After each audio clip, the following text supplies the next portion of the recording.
We have one such trader here who will tell about his journey while showing his PNL. So I started investing at the rate of around 12.5 lakh per month. I don't lose money in this process. It is just whether or not I can optimize it. Fundamental zero है. Okay. Fundamentals को मेरा weightage negative में जाएगा. समझदार को इशारा काफी होना चाहिए. If the government is raising taxes on a certain activity, it means they don't want you to do it. Entry मुझे लगभग समझ में आ रहा है. आपका एग्जिट क्या होता है, स्टॉप लॉसेस क्या होते हैं, कोई रिस्क रिवॉर्ड आप स्टॉक्स के लिए रखते हो, how does that entire thing works out? It is an Avenue for exponential growth. अब जब ये एवेन्यू फॉर एक्सपोनेंशियल ग्रोथ है तो आप थीटा कैप्चर करने क्यों आ रहे हैं? Money doesn't change you, it makes you more of who you already are. या मेरे अकाउंट में अगर 1 करोड़ होगा ना, अभी के अभी मैं नौकरी छोड़ दूंगा. अगर भगवान से कुछ भी मांगो, उनसे पैसा मत मांगो, उसे पैसा संभालने की अकल मांगो. आपको कई बार लोग सोशल मीडिया पे आपको मिलेंगे जो आपको बोलेंगे ट्रेडर गैम्बलर्स हैं, ट्रेडर पंटर हैं, ट्रेडर डफर हैं, and you just have to lose money 1 year and people will walk out of the life. तो जो 90% ट्रेडर्स मेकिंग लॉसेस वाला जो नंबर है वो भी eventually at the country level better होता जाएगा. So yes, you want to add something? Yes, I want to add, वो 90% ही रहेगा. Welcome back to our channel. आप लोग बहुत बार हमसे पूछते हैं कि कोई ऐसे ट्रेडर के साथ इंटरव्यू करिए, कोई ऐसे ट्रेडर के साथ पॉडकास्ट करिए जो अपना पीएनएल कंप्लीटली शो करने को रेडी हो. So we have one such trader here who will tell about his journey while showing his PnL. तो पूरे जर्नी के दौरान उन्होंने अलग अलग ट्रेडिंग सेटअप्स डिप्लॉय किए, इम्प्रोवाइज किए रादर, एंड जैसे जैसे वो इम्प्रोवाइज किए उनके पीएनएल में भी इम्पैक्ट आने लग गया. सो वो अपना पीएनएल वो पूरी जर्नी के साथ शेयर करते जाएंगे एंड दिखाएंगे कि कैसे उनके प्रॉफिट एंड लॉस स्टेटमेंट्स पे भी वो डिफरेंस आया एंड कैसे ये ट्रेडर इतने लंबे समय के लिए भी प्रॉफिटेबल रहे. सो क्वाइट श्योर इससे आपको बहुत सारी चीज़ें सीखने मिलेगी and at the very same time जो आपको ट्रस्ट नीडेड था कि कोई आपके साथ पीएनएल शेयर करे फिर आपको सिखाए, वो भी आपको इस पॉडकास्ट में मिल जाएगा. सो विद दिस मैं वेलकम करता हूँ साहिल रोमित्रा जी का. Thank you so much for coming on a podcast. To begin with, सबसे पहले आपकी जर्नी के बारे में बताइए. what job you were doing before this और कैसे आप ट्रेडिंग में आए and how long it has been for you जब से आप ट्रेड कर? सो मेरा करियर स्टार्ट हुआ 2007 में, एंड 2007 से लेके 2019 तक I have been employed in various firms at various capacities. 2015 में जब मैं सीरम इंस्टीट्यूट ऑफ इंडिया में था, मैं मार्केट में भी पार्टिसिपेट करना स्टार्ट किया था. And during that time I worked on my trading acumen, और अराउंड 3-4 साल लग गए मुझे सफिशिएंट कॉन्फिडेंस अक्वायर करने के लिए to be able to eventually quit employment और परस्यू ट्रेडिंग. 2015 से 2019 तक यस.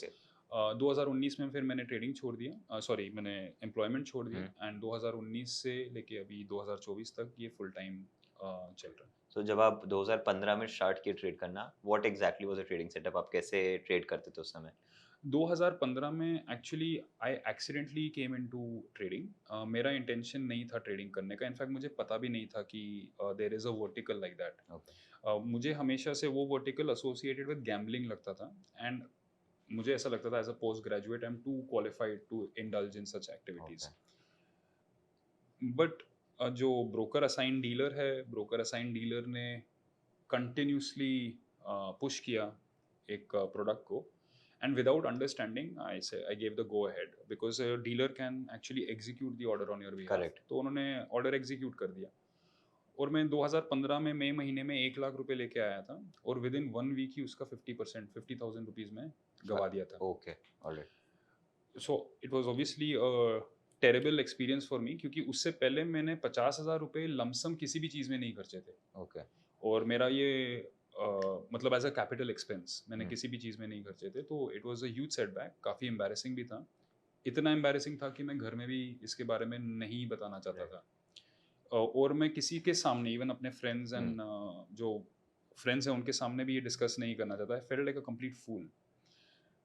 बट फिर भी जब वीकेंड आया, I just asked myself कि इसका पॉजिटिव क्या है, पॉजिटिव क्या है, एंड देन आई रियलाइज कि जिस जगह पे 50,000 रुपए गए एक हफ्ते में, 50% कैपिटल एरोड हुआ है, उसी जगह से शायद 50,000 रुपए आ भी सकते हैं एक हफ्ते में. And may be this is what I was looking for. और मुझे ये एक्सपोजर जाने अनजाने में एक डीलर की 50,000 आपने मार्केट को फीस दे दिया था बेसिकली. बिल्कुल. राइट. तो वो प्रोडक्ट क्या था? कोई ट्रेडिंग का ही प्रोडक्ट था या फिर कैसे था? नहीं, बस एक दिस इज बैक इन 2015 जब फुल सर्विस ब्रोकरेज था. डिस्काउंट ब्रोकर्स जस्ट सेटिंग में आ रहे थे. इनफैक्ट अगर उस टाइम पे आप गूगल पे लो कॉस्ट ब्रोकरेज भी गूगल करते तो आपको फुल सर्विस ब्रोकर्स ही दिखते। राइट। सो उस टाइम पे मैं के साथ अपना अकाउंट ओपन किया था, के ही डीलर ने मुझे कॉल करके ट्रेड दिया था। करेक्ट। मुझे वो एग्जीक्यूट करना नहीं आता था, तो ओके। उसने एग्जीक्यूट भी कर दिया था okay. After my confirmation. Hmm. And जब मुझे मैसेज मिला कि I have lost 50,000 rupees just like that, I felt terrible. Right. But then I felt कि this is the place where maybe I could even आप पैसे earn. वापस बना Yes, सकते हो। तो मेरे को बस अपने आप से यही पूछ रहा था कि जो भी उसने किया उसका उल्टा कैसे करें। करेक्ट। एंड यहाँ से एक जर्नी स्टार्ट हो गई तो थी। जब आपने जर्नी स्टार्ट की, तो सबसे पहला ट्रेडिंग सेटअप या फिर सबसे पहला आपने स्टाइल क्या चूज किया? मेरे ऑफिस में एक कलीग था who was an exceptionally he had an exceptionally good eye in patterns. Okay. तो अगर मेरे सामने प्राइस एक्शन था और उसके सामने भी प्राइस एक्शन था तो वो एक ही इंस्टिंक्टिवली वो बोलता था यहाँ पे हेड एंड शोल्डर है, एंड मुझे नहीं दिखता था। ओके। एंड मैजिकली एक लाइन बनता था and I would be like yes, ये तो हेड एंड शोल्डर है। वो वेज बोलता था, वो मुझे नहीं दिख रहा था, और दो लाइन बनते थे and I would see yes there is a wedge. तो मेरा सबसे पहला ट्रेडिंग स्ट्रैटेजी एक्चुअली पैटर्न्स को ट्रेड करना था। एंड उसमें भी मैंने बहुत शुरू शुरू में लॉसेज ही खाए। 50,000 से अकाउंट गिरते गिरते 8,500 तक हो गया। ओके। बट मुझे लग रहा था कि I am not making mistakes, I am just getting penalized. Right. Then in 2015 December, I was convinced that the market is supposed to sell, but it was not shorting, and I put all the remaining 8-10,000 rupees in buying put options. Okay. और इस बार उस समय Nifty around 8,000 के level पे था, 7,800 7,900 के level पे था, एंड आई वाज कन्विंस्ड कि it has a 1,000 point pattern target on the down side. Okay. तो मैंने इन द मनी पुट्स जो मैं ले सकता था, क्योंकि उस समय लॉट साइजेस छोटे थे, कॉन्ट्रैक्ट वैल्यू स्मॉल थी, मार्जिन रिक्वायर्ड लेस था, तो 8-10,000 रुपीज में भी आप ट्रेडिंग कुछ हद तक कर कर सकते सकते थे। थे। तो मैंने 10,000 रुपीज जो बचे हुए थे, मैंने सारे पुट्स परचेज किए। एक महीने में निफ्टी 8,000 से 7,000 आया, ओके। एंड मेरा 8,000 का अकाउंट सीधा 1,25 लाख हो गया, okay. So back to square back to square one. Okay. And 1,25 lakh होने के बाद रिमेनिंग 3 मंथ्स जो थे, मैं वापस गवाते गवाते उसको लाख रुपए पे ही लाके छोड़ Correct. दिया। तो अगर हम परसेंटेज वाइज देखेंगे तो परसेंटेज वाइज चेंज था 0, करेक्ट। बट फंडामेंटली मेरे अंदर इतने चेंजेस आ चुके थे कि उसको there was a divergence between my understanding of the market and my earning from the market. Right. I was much more confident going into the market, क्योंकि मैंने अभी अभी 1 लाख रुपए एक सिंगल ट्रेड में कमाए। तो जैसे मैंने 50,000 कभी लाइफ में खर्चे नहीं थे, वैसे ही मैंने 1 लाख रुपए भी लाइफ में कभी एक ही गो में ऐसे नहीं कमाए थे। Right. So it gave me sufficient confidence कि there is a method to this process, and a series of self questioning start हुआ कि how do I make it better. Right. And वो questioning जैसे जैसे मेरा technical understanding change हुआ, तो वो questions का answer systems में बनने लगा, and उनको फिर market में deploy करते करते each year there was some change. तो करंटली आपका पीएनएल कितना होगा, कितने अमाउंट से आप ट्रेड करते हो, कितना इक्विटी में, कितना ऑप्शंस में, कितना Futures. अदर अदर एसेट्स में? So currently my P&L will be close to 6 crore. Okay. PnL as in capital, deployed capital? My deployed capital is my earning only. Okay. मेरा self deployed capital ये वही था जो शुरू का 1 लाख जो 10,000 या 8,000 बना, और वो बनते बनते जहाँ तक गया। ठीक मैंने है। अपनी जेब से कभी नहीं ओके। इन्वेस्ट किया, बीच में एक बार किया था, फिर वो भी विड्रॉ किया। Okay. So my earning is there in my account, and what I have learned is that how good a trading system is, उसका major is how much money is in that system. Correct. अगर एक trader आके आपको ये बोलता है कि मैं मंडे को 1 लाख रुपए डालता हूँ, फ्राइडे तक देखता हूँ, फिर मैं सारा पैसा विड्रॉ करता हूँ और वापस 1 लाख से ही स्टार्ट करता हूँ, तो वो ट्रेडिंग सिस्टम का कैपेसिटी सिर्फ 1 लाख का ही है। करेक्ट। एंड मेरा expectation from my own financial life was not 1 lakh या 5 lakh. Correct. I wanted to create a system which is truly scalable. Right. तो 1 लाख से जब वो 10 लाख भी हुआ, my question was simply how do I ensure, how do I know this is worth more money. Correct. And यही questions को answer करते करते it was a framework, not just in मेरा पीएनएल कितना है या मेरा परसेंटेज रिटर्न कितना है, it was a framework in trying to score the system also, कि सिस्टम कितना इफेक्टिव है। Right. And so a lot of work was done in Right. that direction for several years. So we'll come to your system first. For the audience, if you can show your PNL once and your account once, that would be really helpful. Yeah, sure. Yes, so currently what we have in front is my futures P&L Okay. for this particular financial year. Okay. The ongoing year, right? The ongoing Right. year. इसका starting date 1st April 24 Right. से as of date of recording है 20th August 24. Right. My currently realized P&L is 64.84 lakhs. Okay. Unrealized P&L is 7.43 lakhs. Okay. It approximates to 72 lakhs. Right. But जो मैं आपके podcast के through जो मैं users को अपने व्यूअर्स को बताना चाहूँगा कि इसमें आप फोकस गेन पे ना कीजिए बट कि चार्जेस एंड टैक्सेस पे कीजिए. मेरा cumulative cost is less than 50,000. Correct. And this is after a lot of trial and errors and Correct. experimentations during the year. Similarly, if you see the equity segment, क्योंकि मैं equity को भी trade करता हूँ. Okay. So my current financial year में the realized gains are close to 39 lakhs. Unrealized gains are close to Around 15 lakh. Total 52, 53, isn't it? Yeah, 55 lakh. Yeah, 52, 53. Yes, Right. after factoring in Right. costs. So 52 lakhs यहाँ पे realized plus unrealized है. Right. Approximately 72 lakhs futures में realized unrealized है. We are currently in mid part of the second quarter. Right. So my earnings at this point is 1.25 CR. Correct. And अगर यही rate maintained रहता है throughout the year, then I should close the year at approximately 3.5 Right. CR. Double this amount. Yeah, Correct. it is Right. theoretically And possible. इसमें, so to generate this money, what is the capital that we have deployed? See, basically कैसा है कि I can show it in my holdings. Okay. ना मतलब यहाँ पे भी I think dashboard में भी दिख जाता है. Okay. So ये account का value दिखा रहा होगा at Right. 6.3 crore. Yeah, this is And the this is total the value. account value. Okay.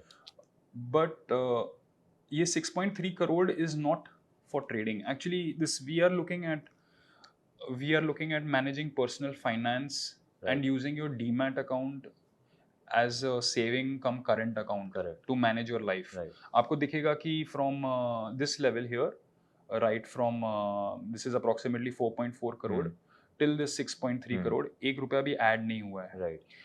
But यहाँ पे आपको periodic sell off दिखेंगे. I'll show you how that works for me and how I derive an income and Okay. maybe आपके दूसरे profitable traders भी इसको deploy कर सकते हैं. Okay.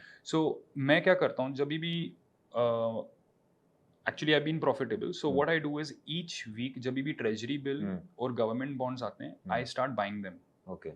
वो मैं इसलिए कर रहा हूँ because Each week these are primarily issued. Nahi? issued by the government of India. Okay. So मेरा hypothesis here I will say is this. अगर मैं risk ले रहा हूँ तो मुझे दुनिया के riskiest asset class में जाना है which is FNO. Right. But अगर मैं risk नहीं ले रहा हूँ तो मुझे दुनिया के safest asset class में जाना है which is Government treasury bills and G-Secs. Okay. Not even FD. Right. I cannot afford कि एक बैंक कोलैप्स हो जाए Correct. मेरे पैसों के साथ. इतना सेफ्टी चाहिए मुझे. सो मेरा इंटेंशन क्या है कि जो कैपिटल जितना मेरे को और मेरा दूसरा इंटेंशन है कि हर हफ्ते मेरे अकाउंट में एटलीस्ट पैसा आना चाहिए, 1 रुपया ही सही. सो एवरी वीक वो रिलीज होता है, एवरी वीक मैं उसे परचेज करता हूँ 90 डेज का, 180 डेज का, 360 डेज का. I also by your state development bonds and your G-Secs क्योंकि इनका हर 6 मंथ्स में आपको इंटरेस्ट आता है and it gives me the greatest gratification. Right. So ये मेरे ही earnings का पैसा है. So I will just share this with you. You can see this here. These are all treasury bills. Right.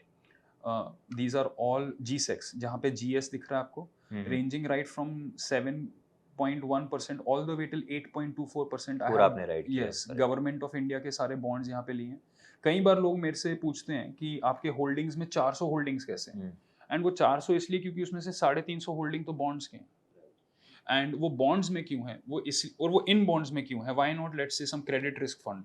Because मैं already FnO में इतना risk ले रहा हूँ कि I can't afford to take risk any further. So this is my secure income source. मेरा gains इसमें repeatedly deploy होता है. एक्चुअली गेन नहीं भी होगा तो भी डिप्लॉय होता है. What is the logic? जैसे कि फॉर एग्जांपल अपने 100 रुपए से एफएनओ में ट्रेड कर रहे हैं, अब उसमें मैंने वो 100 का 150 कर दिया, तो हाउ मच ऑफ दैट आप G-Sec में डाल दोगे और कितना कंटिन्यू करोगे एफएनओ ट्रेड करने में?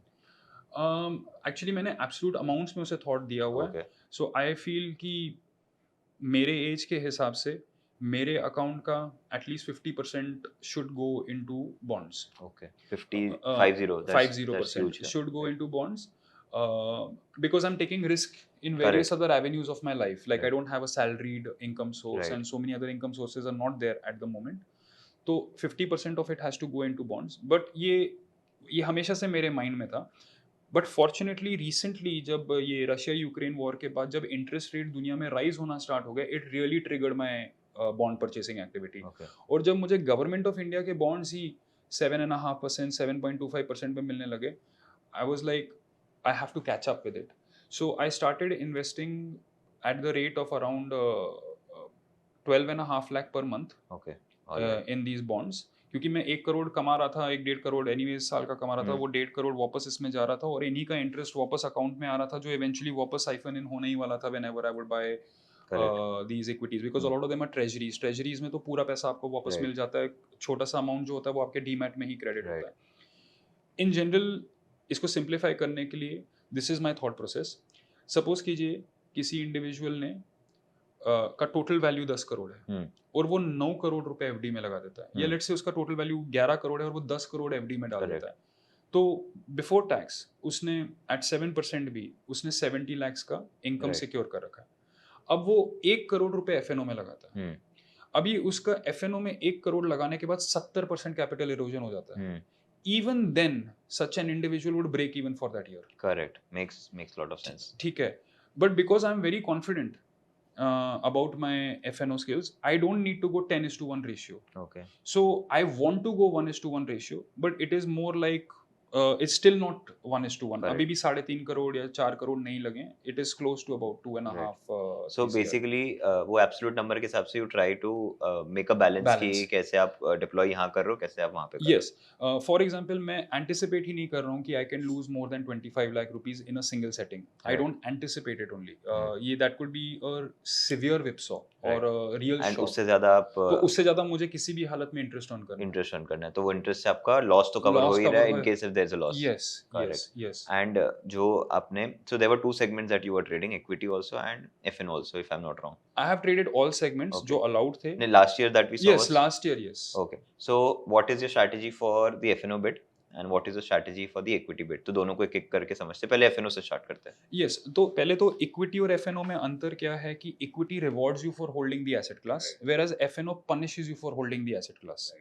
ठीक है, इक्विटी को अगर मैं होल्ड करता हूँ तो मैं डिविडेंड से बेनिफिट करता हूँ, अगर कोई स्टॉक स्प्लिट होता है तो उसके टैक्स से बेनिफिट करता हूँ, उनके बायबैक से बेनिफिट करता हूँ, and there are many untold benefits जो मुझे मिल जाते हैं जब मैं इक्विटी को होल्ड करता हूँ। बट अगर मैं इक्विटी को जल्दी जल्दी ट्रेड करता हूँ तो इट पीनलाइजेस यू, बिकॉज उसका STT almost, for example 1 crore का इक्विटी ट्रेड करने पे आपका आज की डेट में 10,000 रुपए का कॉस्ट है, even assuming zero brokerage.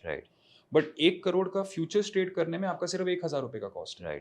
So short term trading के लिए it should be futures, that is the nature, by costing ही हमें समझ में आ जाता है, एंड लॉन्ग टर्म ट्रेडिंग के लिए it has to be equity. यानी कि इक्विटी और फ्यूचर्स में अंतर सिर्फ उनके सिलेक्टेड टाइम फ्रेम्स का है।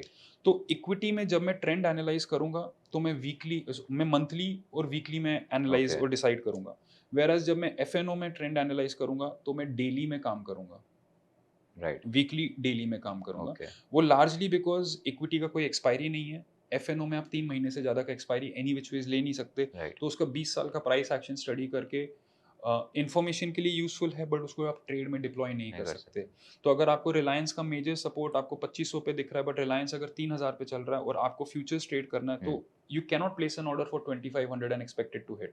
3000 के रिलायंस को आप 2950 2980 के लेवल पे ही ले सकते हैं, विच मीन्स आपका सारा analysis has to come on a shorter time frame. अभी टाइम फ्रेम में ही अंतर है, the process of screening, the process of deploying is same at the moment, क्योंकि हम स्ट्रक्चरली एक ट्रेंडिंग मार्केट में हैं। इक्विटी में पैसा लगाने का हाइपोथेसिस ही ये है कि इट इज ट्रेंडिंग, अदरवाइज आप इक्विटी में पैसा क्यों लगाएंगे? लॉन्ग पोजीशन में पड़ेगा। यस, एफएनओ में ये हाइपोथेसिस जरूरी नहीं है, it could be ranging, but since at the time we are speaking the market is repeatedly creating new highs, और वो जो लो लगा रहा है it is not deep enough to, lower top lower bottom नहीं लगा रहा है वो डेली टाइम फ्रेम पे भी या वीकली टाइम फ्रेम में तो सर्टेनली नहीं लगा रहा है। It forces FNOs also into the long trending trade style. Only difference is time frame, कि जो assessment मैं monthly में कर रहा हूँ यहाँ पे वो weekly और daily में हो रहा है। That's the only difference between the two strategies.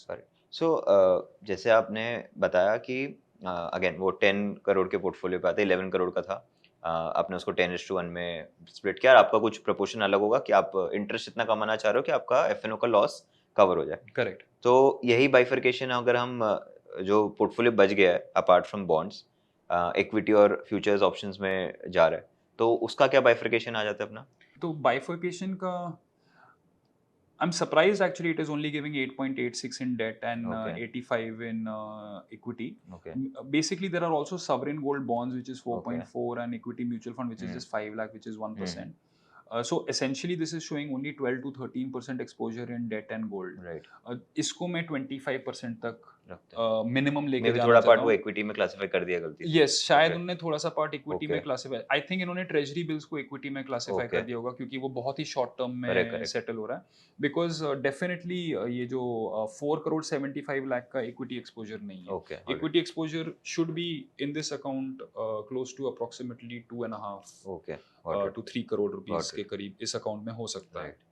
Yes, I think with this entire setup एक चीज़ हमको बहुत अच्छे से समझ में आ रही है जो भी आप ब्याज की इनकम कमाते हो अपने बॉन्ड्स पे, तो वो ब्याज की इनकम इतनी है कि आपको जो एफ में लॉस हो सकता है वो आपने वहाँ पे मेक श्योर कर लिया कि ईयरली ब्रेक इवन हो।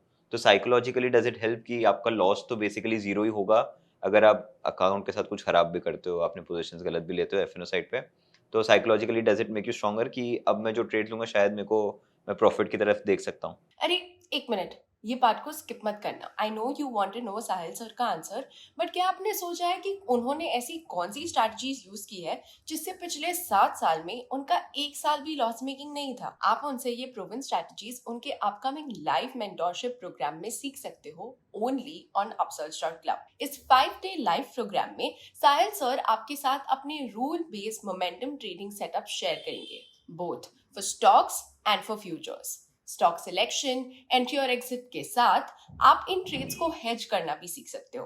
इसके साथ आप रिस्क मैनेजमेंट और कैपिटल डिप्लॉयमेंट टेक्निक्स भी सीखोगे, ताकि आप अपने विनिंग ट्रेड्स की प्रोबेबिलिटी हाई रख पाओ. And the best part is कि ये कोर्स upsurge.club पर सिर्फ 1999 के प्राइस पे अवेलेबल है.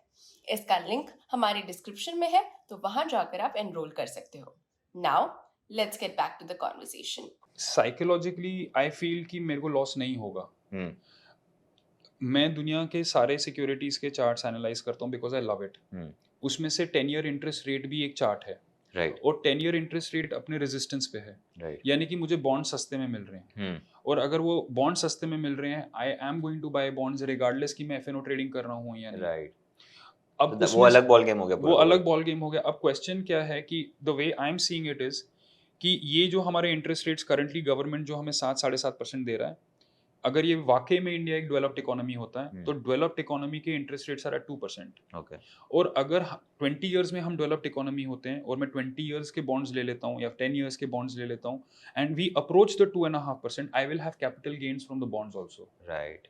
क्योंकि जैसे ही बॉन्ड का ग्लोबल इंटरेस्ट रेट जैसे ही डिप होना स्टार्ट हो जाएगा, बॉन्ड्स जो ऑलरेडी होल्ड कर रहे हैं वो बेनिफिट करना स्टार्ट कर देंगे. तो अगर मैंने गोल्ड बॉन्ड में भी परचेज किया है, it is not for security. मुझे एक लॉन्ग टर्म बुलिश व्यू था, उसको मैंने बॉन्ड सॉवरेन गोल्ड बॉन्ड में प्ले किया है. अगर मैं डेट कंपोनेंट्स भी परचेज कर रहा हूँ, it's basically because I have a short view on the interest rate कि आई फील कि इंटरेस्ट रेट अपने टॉप पे है and if Donald Trump wins the elections or if certain things happen, the interest rate will start dipping on the downside. Right. And जिस समय interest rate 2.5-3.5% के range पे आएगा, जो शायद आज तक आया नहीं है, बट मेरा anticipation है कि आने वाले 15 years में वो आ सकता है. I will square off all of these bonds which are tradable. Okay. सामने के रेट पे उनको सेल ऑफ करूंगा with the expectation कि मुझे कैपिटल गेन होगा. बाय द वे, आप एक बार लॉजिक ऑडियंस को समझा सकते हो कि जब इंटरेस्ट रेट कम होते हैं तो बॉन्ड की वैल्यू पे क्या फर्क पड़ता है, तभी आप स्क्वायर ऑफ करना चाह रहे होंगे. Yes, it's very simple. Let us say कि just for the ease of calculation मैं बोलता हूँ, let us say एक बॉन्ड 100 रुपए में इशू हुआ है and prevailing interest rate is 10%. Right. उसका मतलब क्या है कि गवर्नमेंट ऑफ इंडिया बोल रहा है कि दी होल्डर और the owner of that bond को हम 10 रुपए इंटरेस्ट देने वाले हैं सालाना. हाँ, हम 10 रुपए देने वाले हैं. नाउ लेट अस से कि अगले साल इंटरेस्ट रेट ड्रॉप हो जाता है और वो बन जाता है 5%. इस होल्डर को तो 10 रुपए ही मिलने हैं, बट इसको अभी 5% के रेट पे मिलने हैं, तो बॉन्ड का कूपन 200 हो जाएगा. करेक्ट. ठीक है. अभी अगर वो 2% हो जाता है तो बॉन्ड का कूपन 500 हो जाएगा. Correct. So there is a formula जो इसको गवर्न करता है, how many years to maturity, what is the dip in 105 होगा कि 200 हो जाएगा. देखिए, अगर 10 से वो 5 होता है तो वो 200 हो जाएगा. राइट. एक और I will repeat it again. अगर 100 रुपीज पे एक कूपन इशू किया गया हम्म। है at 10% interest which was prevailing at the Right. Time, यानी कि एक कमिटमेंट दिया गया था हम्म। कि इस ओनर को मैं 10 रुपए दूंगा correct. At the interest rate prevailing of the time. तो 10 रुपए मुझे इसलिए मिल रहे हैं क्योंकि जब मैंने परचेज किया था तब ऑन गोइंग इंटरेस्ट रेट 10% का था। Now let us say for some reason next year the government says की इंटरेस्ट रेट इज 5%, बट इस होल्डर को तो फिर भी 10 रुपीज ही मिलने हैं, बट उसको एट द रेट ऑफ 5% मिलने हैं। राइट। सो यानी कि ये कूपन जो है ये 200 का होगा तो ही उसका 5% will Correct. Equal to the 10 rupees. Right. And similarly अगर वो बन जाता है 2% हम्म। तो भी इस बंदे को 10 रुपए ही मिलने हैं। So now hmm. This coupon has to become 500 Correct. Rupees. ठीक है। इन रियलिटी इसके फॉर्मूलाज हैं। I don't work into such, but the relation is inverse कि जब इंटरेस्ट रेट गिरेगा तो प्राइस बढ़ेगा, बढ़ेगा, इसलिए आपको कैपिटल गेन्स आएगा उस पे। Yes, correct. ओके। प्रोवाइडेड कि वो बॉन्ड ट्रेडेबल हो। Right. Government sex G-Secs are tradable. State developments are not not tradable. Tradable. Okay. Treasury bills are not tradable. Right. So G-Secs जो परचेज कर रहा है तो वो 20-30 ईयर के व्यू से परचेज कर रहा है, because his idea is or her idea is that I am going to trade this bond, that this interest is not going to be at current 7.5% for ever. That's the idea that has been played in the G-Secs। तो मैंने उसमें भी trade ही लिया है। It is just that it is another asset class and उसका duration अलग है और उसका मेथड अलग है और मेरा रिस्क प्रोफाइल बहुत अलग है। I don't lose money in this process, it is just whether or not I can optimize it. तो ट्रेडिंग एक मेटा स्किल है जिसको आप अलग अलग एसेट क्लासेस में डिप्लॉय कर सकते हैं। You are not limited by an asset class. अगर इफ यू नो कि ये हाई है, ये लो है, ये रेजिस्टेंस है, एटलीस्ट आपको उसकी जानकारी है, तो देन आप वेट करेंगे। मुझे अगर आप मेरे से पूछेंगे मेरा ड्रीम पोर्टफोलियो, तो मैं बोलूंगा मेरे ड्रीम पोर्टफोलियो में हजारों करोड़ रुपए के बॉन्ड्स हैं, व्हाई नॉट। बट वो किसी भी लेवल पे नहीं आएंगे। वो it has to come when the interest rate hits a resistance for the period. And अगर मैं 20-30 साल का बॉन्ड परचेज करने वाला हूं तो then the interest rate has to hit a resistance on the monthly chart for that. It can not be कि मैं आवरली चार्ट में वो रेजिस्टेंस हिट हो रहा है तो मैं 20 साल का बॉन्ड परचेज कर रहा हूं। आपका duration of security and the time frame at which you are evaluating, they have to be in sync, they have to be harmonized. Correct. So that is the idea Right. behind bonds. So this is well understood. Coming back to again your equity and futures positions, time frame is the key reason कि आप equity hold क्यों कर रहे हो और futures क्यों आप trade करते हो या hold करते हो। Also the recent budget कि जब एक government आपका STT बढ़ा देता है, समझदार को इशारा काफी होना चाहिए। If the government is raising taxes on a certain activity, whether it's government at the instruction of the regulator or what, vice versa, it means they don't want you to do it. Okay. ठीक है, तो you as a trader who's a professional in this industry, you have to understand कि in the long run they don't want you to do it. Right. तो आपको उसको phase off strategically करना पड़ेगा, या आपको उस मार्केट में जाना पड़ेगा जहाँ पे the government appreciates you doing it. Right. तो फॉर एग्जाम्पल हॉर्स रेसिंग को आप हांगकांग में या सिंगापुर में करेंगे तो दे अप्रिशिएट इट, बट उसको आप इंडिया में करेंगे they penalize you. So becoming the same framework जो मैं ट्रेडिंग में कर रहा हूँ, I can even use it to bet horses, but जब उसको अप्रिशिएट ही नहीं किया जा रहा है तो मैं क्यों उसको यहाँ पे करूँ, या मैं क्यों प्रोफेशनली पोकर परस्यू करूँ। तो जब आप इक्विटी से फॉर एग्जांपल वो सेगमेंट की बात करते हो, तो जब आप इक्विटी में बेट्स ले रहे हो, so what is the idea, आप कैसे स्टॉक सेलेक्ट करते हो? कोई फंडामेंटल टेक्निक है, कोई टेक्निकल टेक्निक है, how do you work around that? Fundamental zero है। ओके। फंडामेंटल्स को मेरा वेटेज नेगेटिव में जाएगा, बिकॉज द न्यूज जो हमें आज की डेट में आ रहा है, it is a message of some entity who wants us to hear it. तो जैसे आप अगर अभी देखेंगे तो the sentiment is very negative because there are ongoing wars, interest rates are high, there is a continuous threat, infiltration हो रहा है, बांग्लादेश में देख रहे हैं, पाकिस्तान कोलैप्स हो रहा है, श्रीलंका कोलैप्स हो चुका है, Myanmar is gone, Afghanistan is not there, Nepal is changing its map, all sorts of problems. But अगर इतना ही प्रॉब्लम है तो फिर हमारा फॉरेक्स रिजर्व $670 बिलियन में कैसा है, या फिर हमारा चाइल्ड मोर्टेलिटी रेट ड्रॉप कैसे हो रहा है, हमारा एवरेज लाइफ स्पैन इंक्रीज कैसे हो रहा है। सो फंडामेंटल ट्रिगर्स जब मैं देखता हूँ तो I look at these things कि what is health care पे spending, what is our defense budget spending, these are my fundamental triggers, and if these are going on an uptrend, if spending is going on an uptrend, then quality is going to follow, the quality has to follow. For example, अगर आप मैं 500 रुपए कपड़ों पे खर्चता हूँ, आप 5 लाख रुपए कपड़ों में खर्च रहे हैं, तो आप कितने घटिया कपड़े खरीद सकते हैं? Beyond a certain stage it has to be because of an increment in quality. So same way अगर क्वालिटी अप हो जाता है तो उसका सोसाइटी पे impact in my opinion is almost immeasurable. उसको क्वांटिफाई करना मुश्किल है। And that is so fundamental events and triggers are zero. Okay, so technical side पे how do you select stocks? So technical side पे it is like say for example playing chess. एक pattern है, उसको आप recognise करते हैं और आप अपने आप को ट्रेन करते हैं उसको रिकग्नाइज करने के लिए। आप सिक्योरिटी के नेम और उसके प्राइस उस सिक्योरिटी के नेम और उसका कैरिंग ब्रांड को आप इग्नोर कर देते हैं। Okay. एंड आप अपने आप से पूछते, स्कोप हर स्टॉक का है। फॉर एग्जाम्पल येस बैंक 400 रुपए से 10 रुपए तक भी आया हुआ है, ठीक है। So can Yes Bank create a double top at 400? Yes it can. But Axis Bank या आईसीआईसीआई बैंक या एसबीआई बैंक ने जब से 350 तोड़ा है तो तब से उसने वापस मुड़ के नहीं देखा है। नो द क्वेश्चन इज मुझे कौन सा किस्म का स्टॉक अपने पोर्टफोलियो में चाहिए? Do I want to pick up a stock जिसका प्राइस कोलैप्स होके corporate turnaround story करना है? Because the only way a 20 rupee stock can become a 400 rupee stock is if the corporate and the people involved are changing. Right. But मेरे को पता नहीं yes bank के directors कौन हैं, उसके जनरल मैनेजर्स कौन हैं, I do not know that. Right. So I cannot play that strategy. So what I do is मैं वो स्टॉक को चूज करता हूँ जो repeatedly newer highs create कर रहा है, making the assumption कि अगर एक स्टॉक रिपीटेडली न्यूअर हाइस कर रहा है तो मार्केट के पार्टिसिपेंट्स ने ऑलरेडी इवैल्यूएट किया है कि the people involved in the processes are good. Correct. And if the market is saying that the people, fundamental analysis का सबसे बड़ा ट्रिगर people है। फॉर एग्जाम्पल अगर आपकी कंपनी है तो आपकी कंपनी के मेन ड्राइवर आप हैं, नॉट द इंडस्ट्री। आप फाइनेंस इंडस्ट्री में हो या आप सीमेंट इंडस्ट्री में हो, it is you, your integrity, your value system जिसके साथ कंपनी चलती है। फॉर एग्जाम्पल आपकी कंपनी में आप डायरेक्टर हैं या ओनर हैं, आप अपने 18 साल के लड़के को डायरेक्टर बना देते हैं, फाइन। अब आप इस 18 साल के लड़के को हार्वर्ड भेज देते हैं ट्रेनिंग के लिए, क्योंकि वो आपकी कंपनी में एम्प्लॉयड हो चुका है। अब आपकी कंपनी उसको भेज रही है under company expense for training and education. This is a huge fundamental downer. इसमें आपको कॉर्पोरेट एथिक्स आप चैलेंज कर सकते हैं। राइट।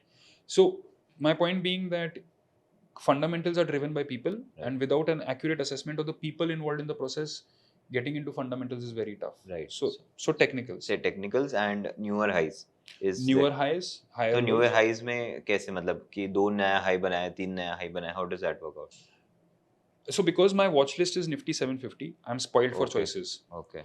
Nifty एक Nifty total market करके इंडेक्स है, उसमें 750 स्टॉक्स हैं। Right. So small, mid, large, everything is in that, और मैं उसको रैंक कर रहा हूँ कि which is the strongest trending stock. Okay, ठीक है। अगर मुझे 150 स्टॉक्स कंफर्टेबली ट्रेंडिंग दिख रहे हैं तो then why should I go for a range high or just a 52 week high? Right. If multiple stocks are creating life highs, I will go for life highs. Okay.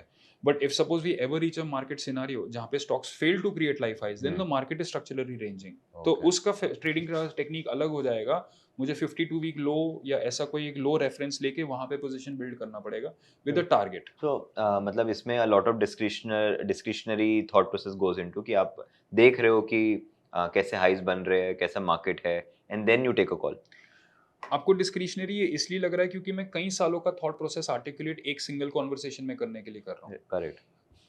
Actually वो process बहुत mechanical है। Okay. वो mechanical after a lot of introspection ही हुआ है। Right. सो मैं जब एक चार्ट देखता हूँ, it takes me precisely 5 seconds to reject और एक्सेप्ट द चार्ट। करेक्ट। एक ट्रेड प्लान करने में मुझे 1 मिनट से ज्यादा नहीं लगता। Okay.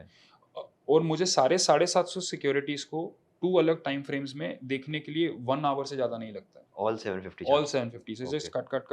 That's it. It's just पहले बिना कोई फिल्टर लगाए 750। No, yeah, it does. I don't need a filter. I don't need any indicators. But I don't need any indicators क्योंकि मैंने बहुत साल indicators लगाए हैं। तो मैं एक सिक्योरिटी को देख के ही बोल सकता हूँ इसका RSI is at तो जो आपका फ्रेंड उस समय कर रहा था आप अब कर पा रहे हो? नहीं, वो पैटर्न्स में अभी भी मेरे से आगे ही है। but he was not an indicator based or a trend based. Right. एक ट्रेडर जो पैटर्न रिकग्नाइज करके trade, what is a pattern? Pattern means कि इनकंसिस्टेंट हाइज एंड लोज बन रहे हैं तभी एक पैटर्न बन रहा है। अगर कोई व्यक्ति बोल रहा है कि फ्लैग बन रहा है तो यानी कि क्या हुआ, एक टॉप बना फिर उसके बाद नीचे नीचे आ रहा है, बट न्यू लो नहीं लग रहा है और न्यू हाई नहीं लग रहा है। Right. जब इनकंसिस्टेंट हाइज एंड लोज बनते हैं उसको हम रेंज बोलते हैं। जब कंटिन्यूस हाइज एंड लोज बनते हैं हम उसे ट्रेंड बोलते हैं। कुछ रेंजेस पैटर्न फॉर्म करते हैं। तो जो व्यक्ति पैटर्न्स में स्पेशलाइज कर रहा है, he is actually a range trader. And मैंने उसके साथ बहुत काम करके यही समझा कि भाई I can not trade patterns. So basically our entire strategy becomes a momentum strategy कि Yes, whatever trend trend strategy जो trend चल रहा है उसको पकड़ते हो.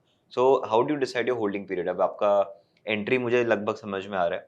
आपका exit क्या होता है, stop losses क्या होते हैं, कोई risk reward आप stocks के लिए रखते हो. How does that entire thing works out? तो ये सारा मेरे प्रीवियस डेटा से ही मैं कैलकुलेट करता Okay.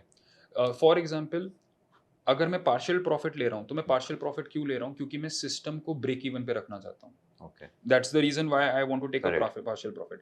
अगर मेरे सिस्टम का एक्यूरेसी 50% है तो मैं 1:1 पे पार्शियल प्रॉफिट लूंगा. Okay. अगर मेरा सिस्टम का एक्यूरेसी 40% है तो मैं Okay. 1.5:1 पे partial, because the Okay. System must break even. That is the objective of the Correct. Partial profit. Okay, so basically our risk to reward also depends on the probability of our system. Your own system का accuracy will give you your target. Correct. Okay. Alright. मेरा अगर system 80% accurate है Yes, तो I can go for a very low target. very low target. You are going to get an 80% accurate system only because your targets are small. Right. Okay. तभी वो छोटा movie capture कर रहा हूँ basically मैं. Yes, yes, Okay, yes. तो right. अगर आपको 80% पे मेंटेन करना है हम्म. उसको, तो then you will have to take smaller targets. Right. Makes sense. So और अगर आपका सिस्टम 20% एक्यूरेसी हम्म. दे रहा है तो obviously you have to go for 4:1. Okay. So let's say कि आप 50% accuracy पे काम कर रहे हो. So Actually वो 40 है, 40 so I है. go 1.5:1. okay 1.5:1 and इसमें partial profit booking कर रहे हो या फिर आप you book the entire thing? क्योंकि मैं एक ट्रेंडिंग सिक्योरिटी ले रहा हूँ, हम्म. तो हाइपोथेसिस है कि मेरे आने के बाद वो एक नया हाई लगाएगा. Okay. तो अगर वो नया हाई लगाएगा और वो ट्रेंड कर रहा है तो प्रिडिक्शन करना ट्रेडर के स्कोप में नहीं है कि वो यहाँ तक ही करेगा या यहाँ के बाद नहीं करेगा. Because it is trending, I am going to hold it. Correct. And the longest duration that I can hold a futures contract as of today is 3 months. So I will take it for 3 months. Okay. So फिर 3 months पे आप अपना पूरा position close कर देते हो. करना ही पड़ेगा. Okay. एंड 3 मंथ इसलिए ताकि मुझे बार बार रोल ओवर ना करना पड़े और मेरा कॉस्ट कम तो होता रहे. this was in regards to the equity portion कि आप फ्यूचर्स में अप्लाई करते हो ये वाला logic. 3 months is for futures because Okay. एक 3 months से आगे का कॉन्ट्रैक्ट आप परचेस नहीं कर सकते. हम्म. इक्विटी पोजीशन में I will just drag it till it continues. So basically दोनों का लॉजिक सेम है कि अगर एक्यूरेसी 40-50% है तो आप 1:1 के पे पार्शियल प्रॉफिट बुकिंग कर रहे हो whether it is futures or whether it is equity.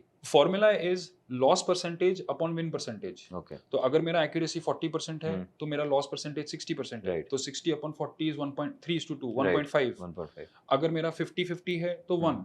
Okay. अगर मेरा एक्यूरेसी 80% है तो लॉस परसेंटेज 20 है. What I'm asking is ये स्टाइल दोनों के लिए दोनों Yes, एसेट ये क्लास के लिए सेम है. mathematically, these are all mathematically. Okay. Your behavior in the market initially when you're अगर आप indicators, oscillators ये सब लगा रहे हैं तो आप क्या कर रहे हैं? आप किसी mathematical value से एक सिक्योरिटी के प्राइस और ट्रेंड को पेग कर रहे हैं. Right.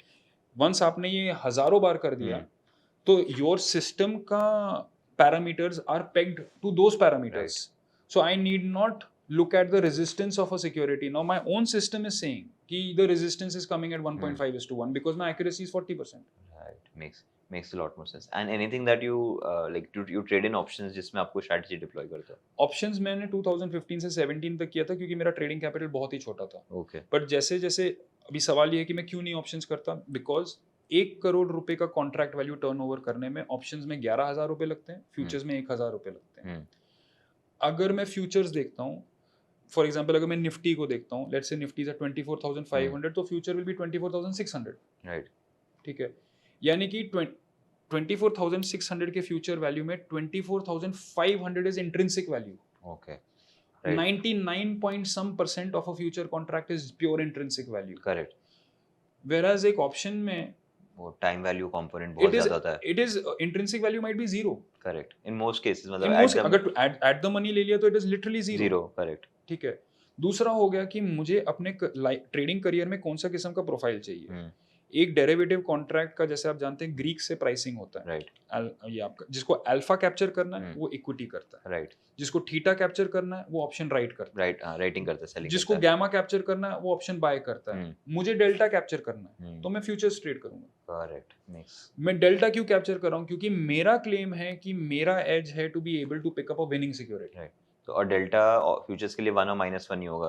Long Yes, futures is 1 because 99% of the हाँ. contract value is intrinsic. तो लॉन्ग के लिए 1 हो गया और आई थिंक शॉर्ट के लिए टिपिकली 1 से ज्यादा हो जाता है. Right. लॉन्ग के लिए 1 से थोड़ा क्योंकि वो 0.999 है इसीलिए. यस जैसे अगर 99% मानते हैं तो जब मैं अगर उसी कॉन्ट्रैक्ट को बेचता हूँ तो मुझे तो कुछ प्रीमियम आ गया ना, राइट राइट तो अभी तो ये 1 से भी एक्सीड हो गया, right so very marginal, whereas options में it can max reach 1 deep in the money option का, but out of money option will be points. Correct.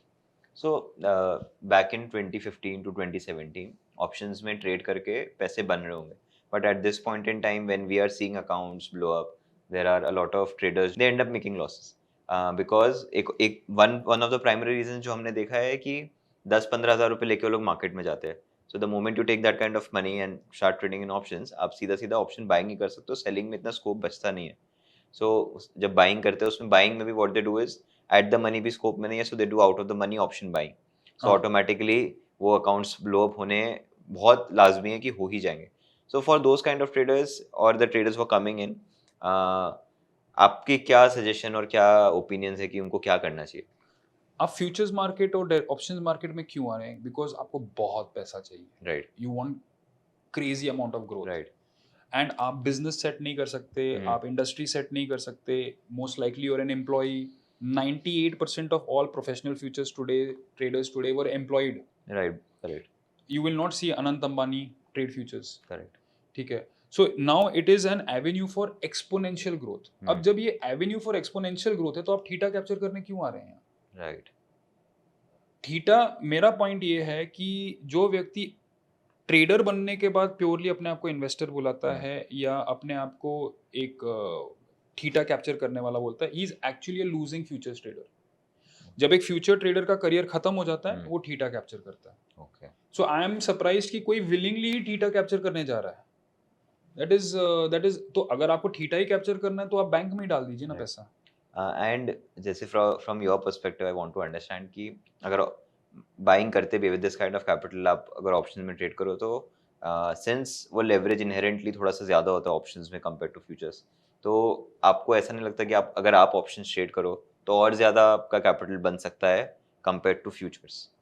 मैं ज़्यादा पैसा क्यों दूंगा? ओके जो ज़्यादा सस्ता होगा, मैं क्योंकि मैं एक बार नहीं, मैं हज़ारों बार करने वाला हूँ, राइट तो मैं ज़्यादा पैसा क्यों दूंगा? 10 गुना ज़्यादा पैसा देना is not fair. right. Of course अगर फ्यूचर्स का 1000 रुपये लगता करोड़ पे और ऑप्शंस का 1200 रुपये लग रहा है करोड़ पे, देन ऑब्वियसली मैं ऑप्शन ही कर रहा होता. राइट और मैं अगर रिलायंस 3000 पे, मैं 2500 का कॉल ऑप्शन ले रहा होता, बट उसका लिक्विडिटी कहाँ है? करेक्ट मैं फ्यूचर का 3 महीने का आगे का कॉन्ट्रैक्ट उठा सकता हूँ and expect liquidity. Where is the liquidity in option? Practically हमारे मार्केट में ऑप्शंस का liquidity only came literally after 0 day expiries. Right नहीं तो ये जो कैलेंडर स्प्रेड्स बोलते हैं क्योंकि हम वेगा कैप्चर करेंगे, where is the liquidity? These are all theoretical which is good in European markets क्योंकि वहाँ होता होगा ये, या Right. US market. हमारे Right. यहाँ ऐसा नहीं है ये. करेक्ट यू कांट डिप्लॉय दो strategies. And while you do this, तो जैसे कि आपका एक बहुत ही अच्छा सेटअप है जिसमें आप बॉन्ड्स में इतना हेविली इन्वेस्ट कर रहे हो and you see stock markets are in up trend for the last 4 years 4.5 years जब से कोविड के बाद से you not seen a down trend और अ करेक्शन पर से.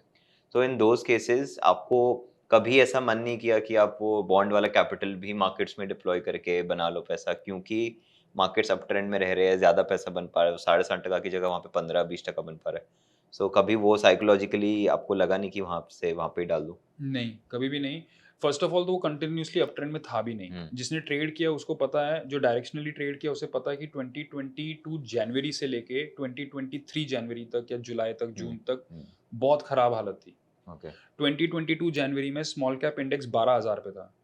2022 जून तक वो 8,000 पे आ चुका था. 33% क्रैश हुआ क्रैश था. हुआ था. Okay it is not an up trend, it was a proper crash जिसके बाद वो रिकवर हुआ है. और वो बेस फॉर्मेशन 6 महीने का था, यानी कि कोई डायरेक्शनल मूव नहीं था. ओके इट इज, तो आपको उसको देखिए, एज अ मनी मैनेजर, अपने खुद के मनी मैनेजर के लिए आप ग्रोथ नहीं चेस करते हैं, आप कॉन्फिडेंस चेस करते हैं. राइट अगर इंटरेस्ट रेट मार्केट अपने रेजिस्टेंस पे है तो बॉन्ड खरीदना लॉजिकल है. Okay it has nothing to do with the futures. अगर आप मेरे को एक 10 रुपए की चीज 2 रुपए में बेच रहे हैं, कल को आप 70,000 रुपए का गोल्ड बोल दें कि साहिल मैं आपको ये 50,000 में दे रहा हूँ, I will buy it. It has nothing to do with कि गोल्ड कहाँ जा रहा है, मुझे प्रॉफिट मिल रहा है या मुझे एक फेयर वैल्यू पे मिल रहा है, I will take it. Correct it is just कि मेरे पास 50,000 थे या नहीं थे, दैट्स इट. अभी जब मेरे को दिख रहा था कि ये अपने रेजिस्टेंस पे है, I had to give it a deep think कि how do I buy bonds in a manner that my futures don't get compromised. Right और ये बहुत टफ फेज रहा है. क्यों? क्योंकि जब आपका stock market all time high पे चल रहा है, आपका interest rate market all time high पे चल रहा है, तो that forces the money into the markets. तो आपके पास खर्चने के लिए पैसा नहीं होता है, यानी कि इस दौरान मैं कार नहीं परचेज किया हूँ, मैं फॉरेन ट्रैवल नहीं किया हूँ, because the both the markets are trending. You need one of the markets, interest rate markets, to collapse to start spending. Right ठीक है, तो ये आपका बिहेवियर पेग हो जाता है इंटरेस्ट रेट के साथ कि इंटरेस्ट रेट गिरना स्टार्ट हुआ तो मैं खर्चा स्टार्ट कर दूंगा। And in terms of your portfolio आपका कुछ ऐसा टारगेट है कि आपको in the next 5 years portfolio का वैल्यू यहाँ तक लेके जाना है, इतना करना है?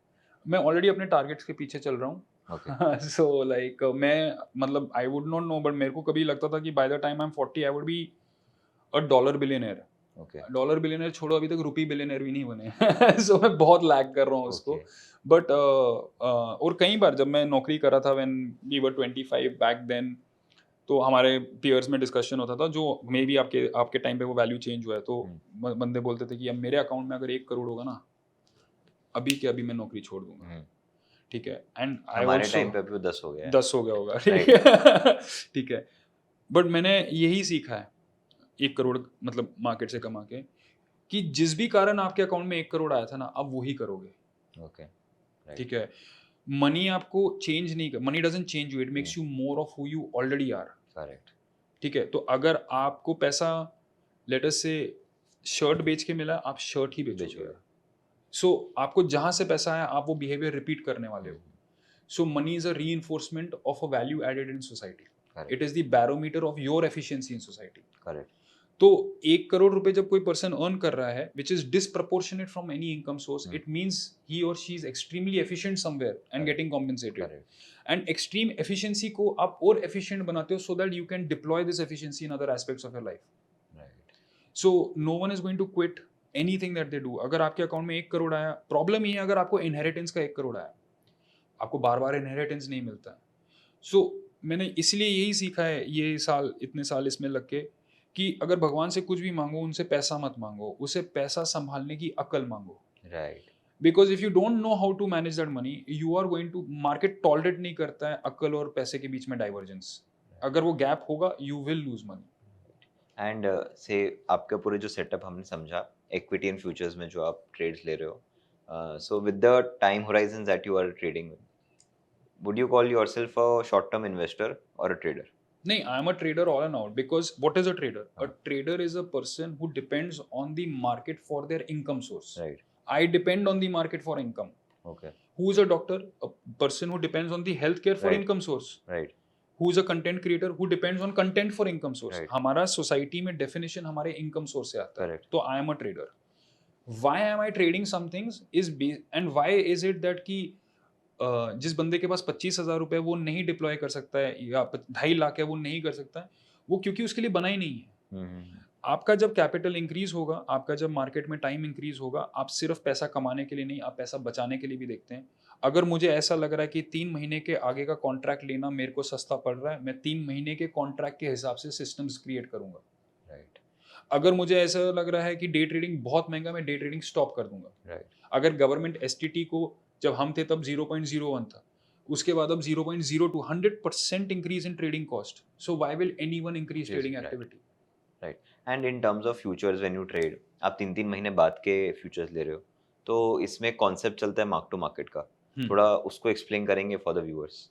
Mark to market is basically, अगर आपने 100 रुपए पे फ्यूचर लिया है, लेट अस से उसका लॉट साइज 1 है, ओके, और वो फ्यूचर 102 हो गया है, तो आपके अकाउंट में 2 रुपए टेम्परेरीली क्रेडिट हो जाएंगे। ये मेरे डीमैट में होता है? डीमैट में ही आएंगे। ओके।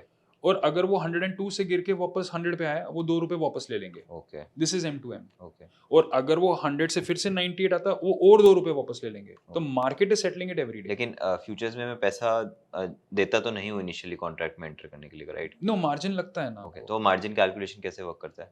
99% ये कॉन्ट्रैक्ट यहाँ पे नहीं आएगा उतना मार्जिन लिया जाता है। फॉर एग्जाम्पल, आप अगर निफ्टी का देखेंगे, लॉट साइज 25 का है, लेट अस से वैल्यू 25,000 है, यानी कि टोटल मार्केट वैल्यू 6,25,000। राइट। अब इंडेक्स सेबी वगैरह ने कितना मार्जिन डिसाइड कर लिया होगा कि हम इससे 1.25 लाख रुपए लेंगे। ओके।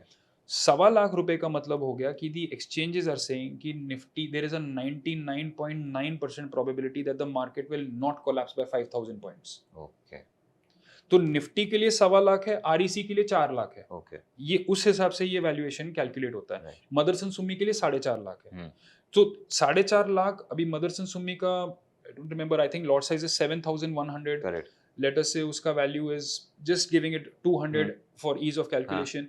तो यानी कि 14 लाख 14 का लाख एक जितना हो गया। कॉन्ट्रैक्ट वैल्यू है। हाँ। और अगर वो 5 लाख का वैल्यू ले रहे हैं तो they are saying there is a 99.9% की it is not going to collapse by 30%। So in case, say for example, God forbid, वो collapse होता है, तो how does it work between the broker and the trader? तो ये हुआ था जब क्रूड ऑयल नेगेटिव हुआ Right. था। तो ये क्रूड ऑयल नेगेटिव हुआ था तो एक्सचेंजेस ने क्या कर दिया था कि उन्होंने, अगर आपको 2 लाख रुपए का क्रूड ऑयल लेना है तो वो आपसे 4 लाख का मार्जिन ले रहे हैं। ओह तो कॉन्सिक्वेंटली कमोडिटी ट्रेडिंग स्टॉप हो गया। राइट। तो मैं commodity market से हट ट्रेड गया। हुआ स्टॉप हुआ था वो। हाँ, तो कमोडिटी से बाहर हो गए हम लोग, क्योंकि हम्म। अगर आप 2 लाख के लिए 4 लाख का मार्जिन ले रहे हो, it's more expensive than delivery, so they are saying मत करो। ओके तो हम नहीं कर रहे।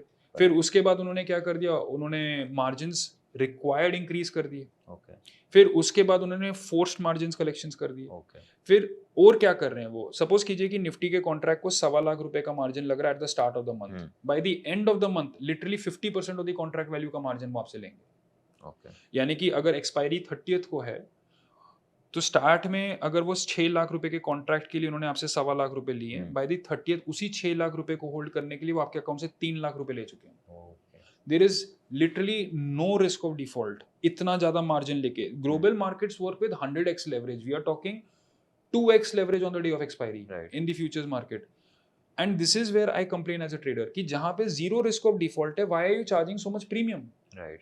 तो this leverage has gone down, मतलब yes, it has gone down. Okay, तो पहले कितना फ्यूचर्स में लेवरेज था, अभी कितना आ गया है? जब मैं ट्रेड करता था 2015 में, तब निफ्टी का वैल्यूएशन अराउंड 8000 था एंड लॉट साइज 25 का था, यानी कि कॉन्ट्रैक्ट वैल्यू 2 लाख का था and I needed somewhere between 10 to 15,000 rupees to take that That's it. Trade, या Okay. For future. ओके हाँ, फ्यूचर्स तो 10 15 15,000 में I could take, so 8x के करीब 8x के आसपास हो करीब गया। I was Right. Getting. Now this has come to 4 and on Okay. The day of expiry it is 2। Okay. All right. So, still, say for example, there's a simple investor who's investing into Nifty. Now, अब 50% वो Nifty में जैसे cash market में bye कर रहा है वैसे कर रहा है। The other 50% क्या वो फ्यूचर्स में एक्सपोजर उसको लेना चाहिए टू एम्पलीफाई द रिटर्न्स? अगर उसका स्किल उतना है, यस। तो मैंने शुरू में आपको 10:1 का एग्जांपल दिया था, Right. अज्यूमिंग कि आपके जो देख रहे हैं उनका स्किल नहीं है। हम्म, बट अगर उसका इतना स्किल है कि, क्योंकि अगर उसने 1:1 कर दिया तो एक कंपोनेंट पे तो उसको सिर्फ let's say 100 rupees futures, 100 rupees FD में FD में। या जो भी इक्विवेलेंट में, तो उसको 7 रुपए मिल गए वहां से। No, is he confident enough कि he doesn't see more than 7% draw down in his futures? Then of course why not. Okay right, because इससे क्या होता है एटलीस्ट, क्योंकि कैश मार्केट में तो 1 का ही लेवरेज है, इसमें एटलीस्ट उसको थोड़ा सा लेवरेज तो एम्पलीफाई होकर बेटर कर सकता है। Correct. And in terms of, one last question I have, in terms of the audience who are trading, तो कुछ आप उनको बताना चाहे कि आपको ये सजेशंस फॉलो करने चाहिए या फिर ये एडवाइसेस फॉलो करने चाहिए in order to become a better trader?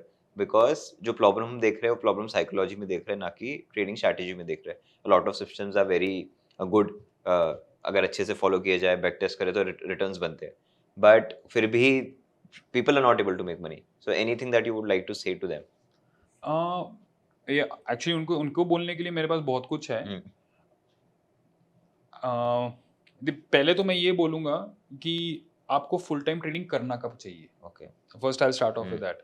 तो आज की डेट में आपका रिवर्स रेपो रेट है 6.5%, यानी कि अगर आपका asset minus liability is 1 crore, आपने घर, कार, ज्वेलरी, पीपीएफ, वॉचेस सब मिला के और लायबिलिटी को सब्ट्रैक्ट करके अगर वो 1 करोड़ आ रहा है, और अगर आपको आपकी नौकरी से 6.5 लाख के ऊपर मिल रहा है, you should do your work. Okay. ठीक है, बिकॉज आप रिस्क नहीं ले रहे हैं और आपको 6.5 मिल रहा है। अभी अगर आपको आपकी नौकरी से 20 लाख मिल रहा है तो you are at Warren Buffett rate now. Oh right, 20%। 20%, क्योंकि वॉरेन बुफे जब 20% बढ़ा था, वो उसका प्रॉफिट, उसका इनकम नहीं बढ़ा था, उसका नेट वर्थ बढ़ा था। सो मेरा फर्स्ट व्यू होगा सारे लोगों को जो ये देख रहे हैं कि आप इनकम पे मत फोकस कीजिए, आप अपना पहला नेटवर्थ लिखिए कागज में, आपको पता है आपका नेटवर्थ कितना। सो अगर मैं अनएम्बिशियस हूँ, इवन देन मुझे 6.5% को बीट करना है, क्योंकि रेपो रेट उतना है। और अगर मैं बहुत एम्बिशियस हूँ और मैं वॉरेन बुफे या जिम साइमंस को अपना आइडल मानता हूँ, तो मुझे 20-30% रीच करना है। सो लेट्स फॉरगेट दैट 20-30%, हम रेपो रेट की बात करते हैं। तो लेट अस से आपका नेटवर्थ 1 करोड़ है तो आप 6.5 लाख में काम करने Right. के लिए तैयार हैं। अभी अगर आपका नेटवर्थ 10 करोड़ हो गया तो तो 65 लाख, 65 लाख, ठीक है। 25 करोड़ हो गया तो 6% ऑफ 6% 1.5 करोड़, 1.5 करोड़। 1.5 करोड़ से 2.25 करोड़। हम्म, तो यानी कि अगर आप आज की डेट में देखेंगे तो इंडिया में कितने परसेंटेज लोगों को या कितनी जॉब ओपनिंग्स होंगी जहां पे 1.5 करोड़ आपको इन हैंड मिलता है? none. None. Which means that कि अगर आपने गलती से भी ये इवेल्युएट कर दिया कि मेरा नेटवर्थ 25 करोड़ या उसके ऊपर है, तो even at the most conservative rate of growth आप जॉब नहीं कर सकते, Right. क्योंकि 65 लाख की नौकरी आई विल स्टिल से कि मिल सकता है, Right. बट 1.5 करोड़ का नौकरी मिलने के लिए नहीं, बहुत टफ है। Right. और 5 करोड़ तो I think maybe Mukesh Ambani या इनका सैलरी होगा, Right. ठीक है। That is if you are conservative, और Right. Now let us say you are actually aggressive, you want to really grow in life, hmm, ठीक है। और आपका नेटवर्थ आपने 20% टारगेट रख दिया, आपका नेटवर्थ है 5 करोड़, तो आपको 1 करोड़ चाहिए अब सैलरी से, आपको कहीं नहीं मिल रहा है वो, which means that at that stage you have to take a decision which can fulfil your desire of growth. Right. But इन सारे एग्जाम्पल में आप एक चीज नोटिस करना, हर जगह नेटवर्थ पॉजिटिव था तभी हम यहाँ पे थे। हम्म, अगर आपका नेटवर्थ नेगेटिव है तो आपको अगर कोई 10 रुपए भी दे रहा है तो भी it is more than 6.5%, so take it. Okay. तो जिनका नेटवर्थ नेगेटिव है, जिनके ऊपर लाइबिलिटीज हैं, जिनके ऊपर लोगों फाइनेंशियल डिपेंडेंसी है, they have a handicap brother और sister, Right. They have extremely old parents, थोड़ा रीजनेबल बनिए, थोड़ा मैच्योर एक्ट कीजिए आप, ठीक है। There is a lot of depending on your People actions. on- ऐसा मत कीजिए। To study it is one thing, मैं म्यूजिक मेरे को पसंद है तो मैं म्यूजिक पढ़ता हूँ, बट मैं ये सोच लूंगा कि मैं म्यूजिशियन ही बन जाऊंगा। Be reasonable about these things, Right. ठीक है। तो अपना नेटवर्थ पहले कागज में लिखे, मैं किसी से भी आपका नेटवर्थ कितना, दे डोंट नो, तो उनको पता नहीं है जो चीज, तो आप यहाँ क्या करने आए हैं। Your success in the market is directly correlated to the health of your personal balance sheet. Right. You cannot separate the two. Right. You cannot be a loser in your personal balance sheet and think कि आप financial markets में आके people को beat करेंगे, Right. ये गलती में मत रहना। एंड दूसरा, मैं इन्हीं लोगों को ये बोलूंगा कि आपको कई बार लोग सोशल मीडिया पे आपको मिलेंगे जो आपको बोलेंगे ट्रेडर्स गैम्बलर्स हैं, ट्रेडर पंटर हैं, ट्रेडर डफर हैं। वो इसलिए बोल रहे हैं क्योंकि ट्रेडिंग इंडस्ट्री इंडिया में सिर्फ 10-15 साल पहले स्टार्ट हुआ है at a mass scale. Right. हमारे विनर्स अभी तक आए नहीं हैं। Hmm. Traders are vastly superior investors than investors themselves. In fact, losing traders are investors today. Profitable trader trader ही रहता है, वो उसका hold- बस टाइम फ्रेम चेंज होना स्टार्ट होता है। Right. तो राकेश झुनझुनवाला हमेशा ही ट्रेडर रहेगा, उसका बस टाइम फ्रेम अब वो मंथली चार्ट की जगह ईयरली देखेगा। Hmm. That because he has so much money कि आप उसको आवरली डिप्लॉय नहीं कर सकते। तो एक ट्रेडर कैपिटल कंस्ट्रेंट्स में आता है। सो आई वुड से कि एक तो नेगेटिव कमेंट्स एंड नेगेटिव सोचना इस प्रोफेशन के बारे में बहुत इजी है, क्योंकि कोई पर्सन लगा हुआ है आपको म्यूचुअल फंड बेचने में, Hmm. ठीक है। इट इज़ फाइन, आप लीजिए, बट ये मत सोचिए कि देर इज इस पर डीप थिंक नहीं किया गया है या इसको कैलकुलेट नहीं किया गया या किसी पर्सन इसको थिंक थ्रू नहीं किया, क्योंकि ट्रेडिंग में आप लिटरली अकेले कमरे में हैं एंड द सबसे ज़्यादा जो आपको एक्सपोजर होगा वो पता क्या है, मे बी कोई कंपनी मुंबई में आपको बुलाएगा कि आइए इंटरव्यू दीजिए। This is the biggest exposure you can get, यही है। एक बंदा है, वो आपसे सवाल पूछे, दिस इज इट। Right. बाकी का टाइम आप अकेले कमरे में हैं and you just have to lose money 1 year and people will walk out of your life, ठीक है। उसका इम्पैक्ट आपके हेल्थ पे, आपके साइकोलॉजी पे, जब आप 25 साल के हैं आप सिर्फ पैसा लूज कर रहे हैं, जब आप 35 साल के हैं आप पैसों के साथ साथ आप वो स्किल लूज कर चुके हैं। Hmm. फॉर एग्जाम्पल, आज की डेट में मैं एम्प्लॉयबल नहीं हूँ। Hmm. जब मैं पहले काम करता था, मैं SAPs पे काम करता था, अलग अलग ERPs पे काम करता था, इनवॉइसेस पंच कर, I knew all these things. No, I don't know these things. ये चला गया तो थोड़ा think it through, there is more at stake than just money. Right. So see the whole thing is the message that I would like to give to your traders. Thank you, Sahil. I think this was really wonderful conversation and also an eye opener for a lot of people. बहुत लोगों को समझ में आया होगा कि trading कब करना चाहिए, फाइनेंशियली क्या फिट भी हो ट्रेडिंग करने के लिए या नहीं हो, that is a very important thing. तो अपनी पर्सनल बैलेंस शीट को ज़रूर देखिए, because what I am learning from this is कि अगर मेरा पर्सनल बैलेंस शीट स्ट्रॉन्ग है तो जब मैं ट्रेड करने जा भी रहा हूँ रिंग में, तो मेरे पास एक बहुत स्ट्रॉन्ग साइकोलॉजी है जिसको यूज करके मैं ट्रेड कर पा रहा हूँ। इसलिए आपका बैलेंस शीट स्ट्रॉन्ग है। Exactly, so that is one thing that is very important कि हम वो चीज़ घर लेके जाए और उसके बेसिस पे हम ट्रेडिंग में आए। और automatically if this starts happening, तो जो 90% ट्रेडर्स मेकिंग लॉसेस वाला जो नंबर है वो भी eventually at the country level better होता जाएगा। So yes, You want to add something? Yes, I want to add, वो 90% ही रहेगा. Okay. फॉर एग्जाम्पल, अगर आप फिजिकली फिट हो गए, हाँ. मैं फिजिकली फिट हो गया, सब यहाँ पे फिजिकली फिट हो गए, तो अगर एवरेज फिटनेस का लेवल बढ़ गया तो 2 standard deviation of the average भी बढ़ जाएगा. Okay, right. But cricket team में फिर भी 11 लोग ही आएंगे. Right. हम सब बेटर क्रिकेटर बन चुके हैं, बट फाइनली 11 ही रहेंगे. Right, right. Makes तो एट दी हाईएस्ट, तो ट्रेडिंग के रूल्स नंबर में ये है 90-90-90 रूल है, which means 90% of all traders will lose 90% of their capital in the first 90 trade sessions. ये रूल है. Okay. ठीक है. 98% of all traders will lose their capital, will quit the markets in 5 years. Okay. ठीक है. बच्चे 2%. उन 2% में से 1.6% will only break even, where Okay. break even का definition is plus minus 2% CAGR. Correct. तो बचा 0.4%, यानी कि 1 out of 250 traders is going to be profitable. 4 out of 250 traders are going to break even. 245 out of 250 traders are going to lose money. अभी question ये आ गया कि जिस industry में प्रॉफिट का 1 out of 250 चांस है, तो उस इंडस्ट्री में आने का क्या मतलब है, राइट? और उसका आंसर है कि वो जो 1 ट्रेडर है ना, वो बाकी के 245 लोगों से पैसा ले रहा है. Right. और वो जो 4 ट्रेडर्स हैं ना, वो ब्रोकर्स के साथ सेटल कर रहे हैं. Right. तो इसलिए वो जो 1 वाला ट्रेडर होगा ना, जो लॉन्ग इनफ हो गया, आपको दिखेगा कि वो ब्रोकर भी होगा. Okay. आपको दिखेगा कि वो सब ब्रोकर होगा, आपको दिखेगा कि वो आरए होगा. And this is what I would like to tell people who want to be full time in this industry. आप अगर फाइनेंस इंडस्ट्री में आ रहे हैं, सिक्योरिटीज इंडस्ट्री में आ रहे हैं, तो सिक्योरिटीज मार्केट को प्रमोट करना आपका प्राइमरी रोल है और ट्रेडिंग आपका स्किल है. Right. ठीक है. तो if you, this should be your approach to the market. आपको कोई, you don't have to be a profitable trader to be a research analyst, but once you become a research analyst, you create a stream of income and then you deploy that stream of Right. Income.